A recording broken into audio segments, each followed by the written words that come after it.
Hello everyone, welcome back to our channel. Today, I have brought for you a truly mind-bending and confusing looking problem.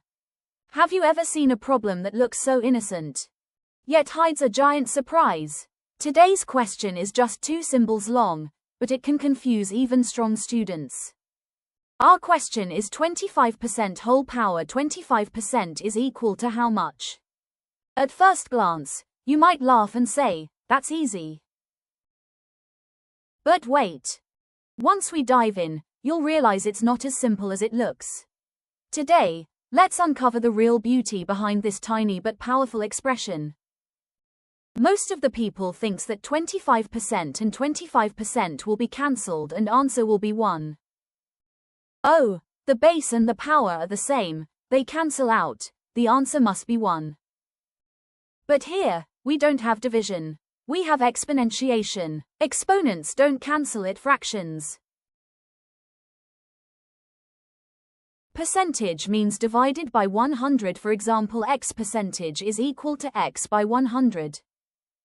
So here we are having the 25 percentage, so we can write it as 25 by 100 is equal to 1 by 4. This 1 by 4 can be written in place of 25%. Then we get us 1 by 4 whole power 1 by 4. It can be written as 1 power 1 by 4 by 4 power 1 by 4. 1 power 1 by 4 we can write it as 1. And 4 we can write as 2 square. And this 4 will be cancel out by 2 with 2. Then we get us 1 by 2 power 1 by 2. 2 power 1 by 2 we can write it as square root of 2.